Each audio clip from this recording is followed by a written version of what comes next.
Hey everyone! Today we have some amazing new opportunities to look through together. We're going to go through a dynamic new way to turn really stunning images into dynamic periodicals.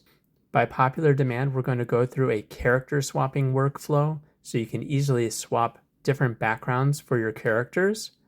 And finally, I have a secret weapon to help match up your colors for your characters to make your compositing more efficient. As always, please feel free to like, subscribe, share, and otherwise, let's get to it.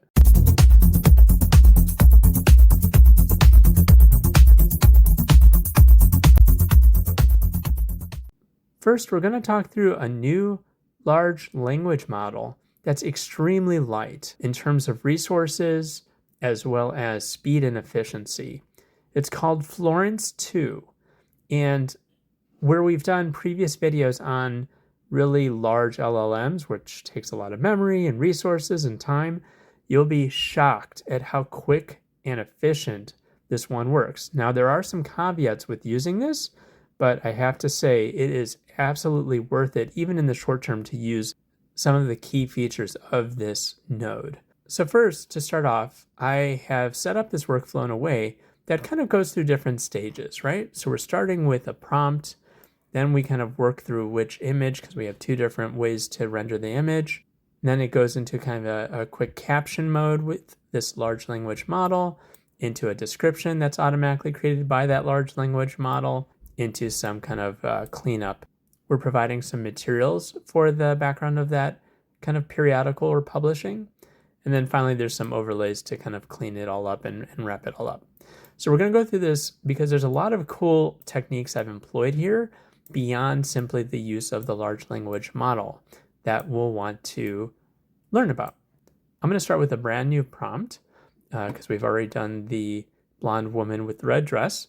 So we're going to use this steampunk prompt. And I'm going to paste this. And then also I'm going to change the kind of the background here, the material, to use almost like a aged parchment sort of look, right? Because right now we just have kind of a standard white texture. So we're going to type in, okay. And that's really it. We're going to just basically do those two things. And you'll see as it's going through the flow, it's going to completely generate from the visual of the images that are generated. It's going to provide the caption. It's going to provide the description as well as the kind of name. And you can see, here, for example, it says Hat Weekly, but there's lowercase and capital. This is all going to be taken care of with some of the string manipulations that we're going to talk through. So first, let's just look through kind of what it looks like at the very end, right? So you can see I only provided two pieces of information, and it has a completely new look and feel in terms of the end output. Again, using kind of a quick main topic, and then an overall description of the image based on what the large language model sees, and then it also generates a caption. So it's a really kind of strong, very quick model to run through. But we're going to, again, go to the top to kind of learn through what's going on with this workflow. And as always, these workflows are going to be available for download for free from the description in the YouTube video. So first and foremost, let's go through the large language model. So this is a new custom node. It is Florence2. So if you search in your manager and install that node, you will install Florence2. And when you run it the first time, it's going to download the extra models needed, etc. So you don't have to worry about that. One big caveat though, you have a different set of attentions, basically ways that it's evaluating the image. And you can see there's flash attention, STPA, and eager. So by default, I believe it usually uses flash attention. There's some challenges, at least as of time of this publishing, where it can potentially crash your Comfy install and you're going to have to reinstall it again. So I definitely recommend not using flash attention right now and just choose one of the other ones. You don't really see any major performance hit or any accuracy hit difference. It's just a different way of how it does its calculations and its kind of evaluation. So definitely recommend getting onto one of those other attentions for now. That being said, all this literally takes are two different sets of nodes, right? You have kind of like the model that you're loading, and then this, it says Florence2 run. And you can see in this Florence2 run, there's a few different options available. The key item here is this one right here, this task, right? So you have this region caption, which is again kind of like the titling of whatever it's evaluating, whatever it's viewing. And then you can see it gets a little more detailed all the way down the line.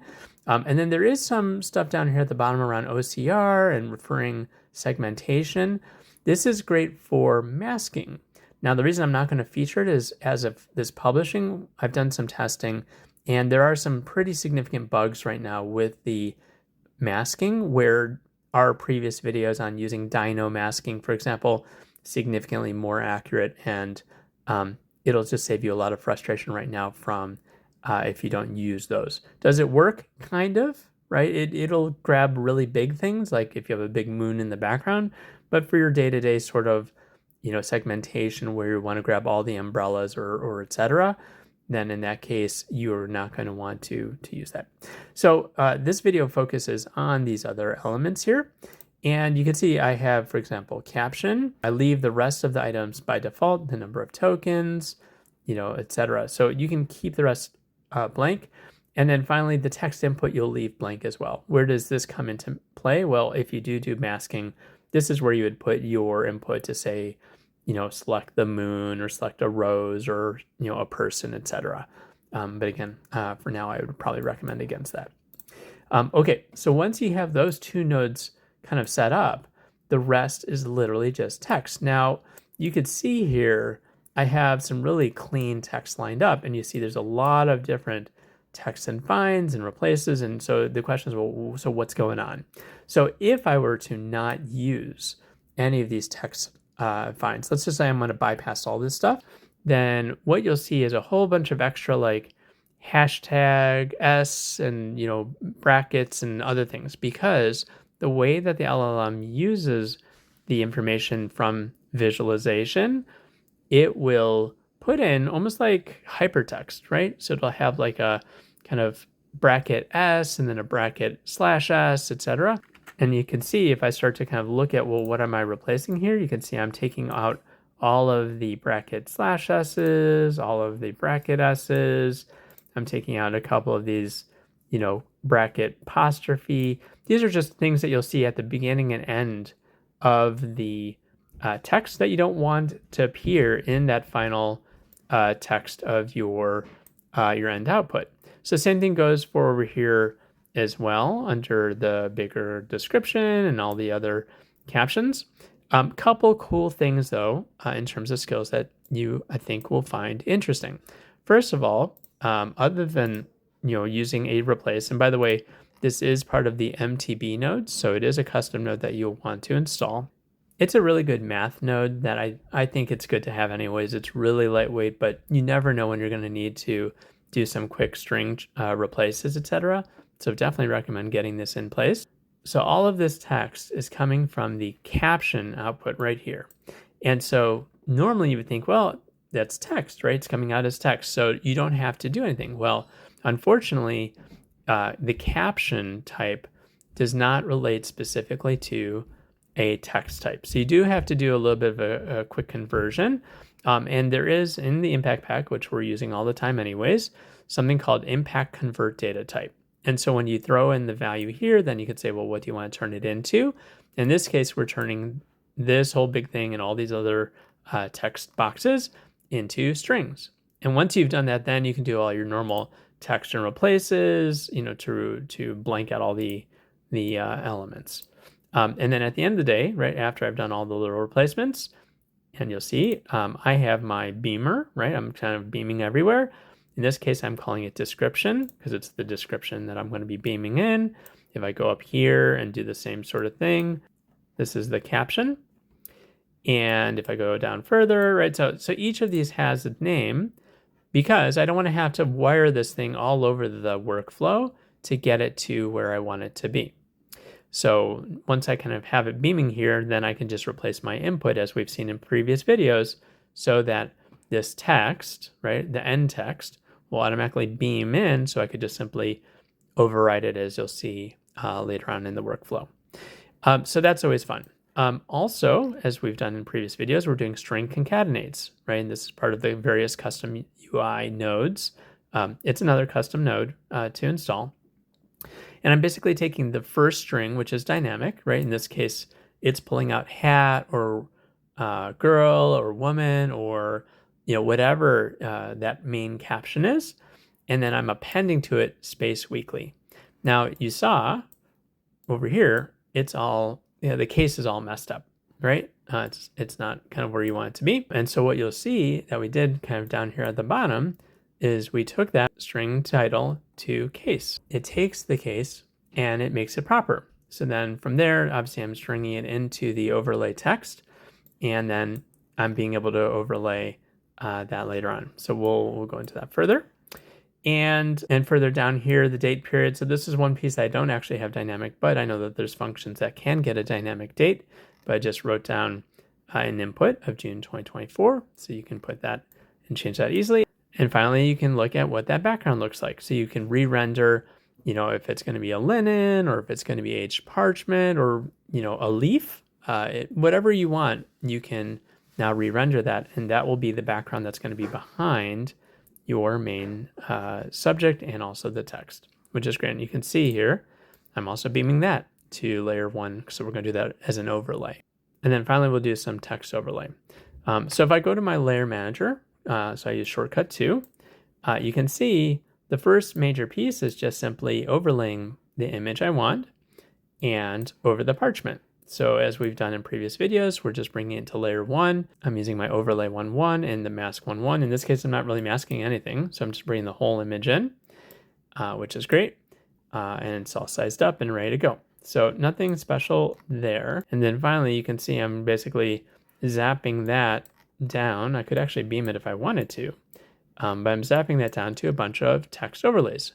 And so we're using Comfy Roll Studios. Now here's the fun part. We're basically taking each of those dynamic text elements, as well as the ones that we're providing, and we're just overlaying and overlaying and overlaying. So the image itself, obviously we're grabbing from the layer manager area, and that has now both the image and the, in this case, parchment. And on top of that, we're going to bring in that mag title, right? So this is the title of the article. We're then zapping that down to here. We're bringing in the date, so mag date. Right? And all, again, remember, we're just renaming these inputs to match the beamer. So it's just going to get there nicely, which then overlays to the split text. And here's a couple cool items that now exist here to check out. And this is highlighted red just because I was bypassing stuff up above. But this wrap text node saves a lot of trouble. Here it is, the node pack for mostly manipulating strings and integers. It's pretty much just one function. There's only a couple of nodes in there, but this one is extremely valuable because when you do overlays, typically, it's one giant line. So here, when you pipe it through this node, you can specify the width and it will automatically keep that width and automatically wrap the rest of the text down. So you don't have to create all these additional strings to lay things out nicely. So you can see I did that for twice. I did it for the main text description here, as well as for the caption as well. So amazing node. Definitely recommend checking that node out. Keep that in the back, especially when you're doing a lot of text manipulation and layout. And from there, you can basically create these really amazing images. All right, on to our request. So we got a request in from a few people who wanted to figure out a way to have a quick background swap for your characters. And so in this case, I created just a regular sort of loader setup as we normally do. And we're using a copy of each of the kind of renderings to create different scenes. So in this case, I did kind of like an outdoor temple scene, a forest scene. And so why do I have these dynamic environments? Well, you'll see later on with the bonus to have a very, very quick trick to match coloring for rendering later on. But for now, the question is, well, how do I even just get all of my character consistently into these different scenes? So as we normally do, we're going to create a character. So in this case, I created a kind of 3D character who's going to be, he's masked out right now, but basically he's going to be kind of walking into any of those particular scenes. And as always, right, we're going to beam them into our layering, right? So layer 1 and mask 1. So really not a humongous change from what we do normally, right? We have just different scenes. And if I go to my layer manager, you can see I basically beamed the same overlay into every single scene. I took off the automatic connection between image to image to image. So they're just individual images that are being overlaid. I didn't resize the characters yet, but obviously that would be a step you would take. But you can see in this case, I have my single character in every single scene across the board. Now this is great, right? You can easily do this, then you can do image to image, and that's perfect. What's the challenge? Well, of course, other than when you resize it and position it or rotate it or whatever you want to do, in this case, you may be okay, right? Because it looks like a daytime scene, and your character is also, kind of lit in a very daytime type way. But in here, we're in a very kind of sunset, almost, darker lit forest. Here, we're underwater. Here, we're underground. Here, we're in a very warm scene. And you can see, obviously, the character itself is not matching very well. An image to image will fix some of that, but depending on how much you want to denoise it and how much change you want, you may not want a lot of change from your character into the scene. So this has been a big plaguing problem for quite some time. And I came across an amazing node called color matching. So color matching is part of the KJ nodes. And KJ nodes we're using for a bunch of different functions as we normally would. So you probably already have this one. But color match is amazing. And so in this case, I want to kind of show a pretty stark change. So in this case, I have a meadow type scene. And then my character that I created was a cat on a table with very heavy fluorescent lighting, green fluorescent lighting. So you can see in the fur, that green permeates strongly. And normally, this is not a big deal, right? Because when you create a single scene, you want that character to be fully ingrained color-wise into the scene. In this case, I don't want the cat in the table scene. I want the cat in my waterfall scene. And so obviously, once I do any sort of overlay, that's going to be a big problem, right? Because you're going to have this major green glow in the fur, and it's going to look completely wrong. And even if you try to image, all that green may not even come out. It just kind of kills the look for the overall image in terms of composition and color matching and stuff. So once we use this color match node, there's a few different options available. There's 6 of them. And I wanted to show you, right, if I look across, I brought all 6 here just so you'll have this workflow so you can see the differences between the two. And there are definitely distinct differences between the two.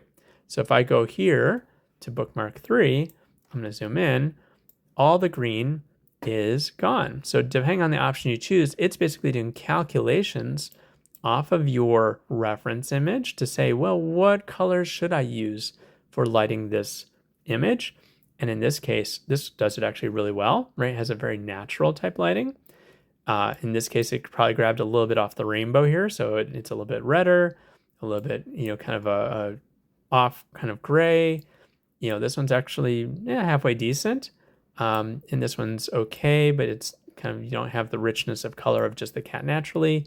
And this one's okay. Depending on your particular scene, you may have different settings you may want to do your color matching. So in any case, I kind of like this guy right here. And so from here, of course, then I would take my image, I would do my masking, and then I would, bring it forward and do my overlay. So with that being said, let's apply this technique over back to our character scene from our last example. So in this case, I have my people walking here, my character, but again, they're not matching yet. So if I go down here, you can see I'm basically doing a quick color match. I'm beaming in my background, right? That's kind of like my reference. My reference, of course, are these different scenes themselves, right? So I have the BG1 is the temple scene, BG2 is the forest scene, water scene, etc., etc. And just so you can see, right, I made a little copy behind the scenes here. If I just minimize these guys, you can see I just changed the inputs here. I'm using BG1, BG2, BG3, BG4, BG5. So each of these backgrounds is now its own individual input. And then you'll see obviously also the overlays will be different too, because once I do the color match, they'll now be unique. So let me go back down to the bottom here. As I finish this up, I have the color match. And one thing you'll notice, by the way, I could always just hit the color match and throw it forward. But this is actually a really, really good example here. If I were to just simply do the color match, depending on the setting that you do, it may perfectly match the general lighting of your situation, but it's very, very oversaturated or, over contrasty, and it also just doesn't look really good with the scene.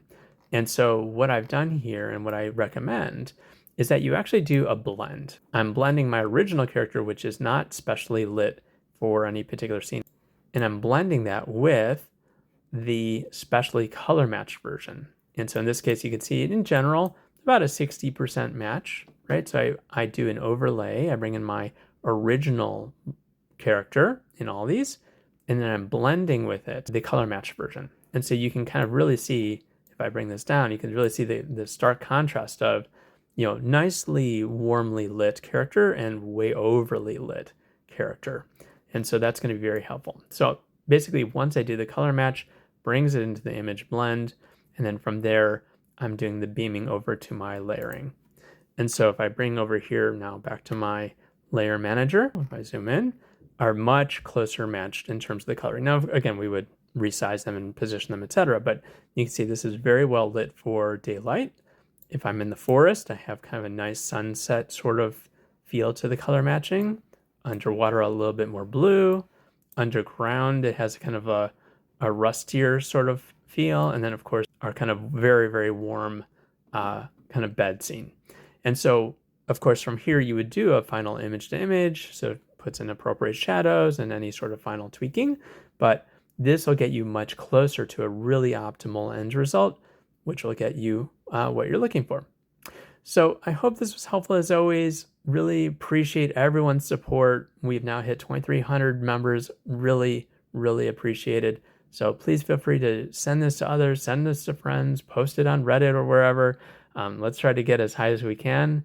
And otherwise, we will see you guys soon.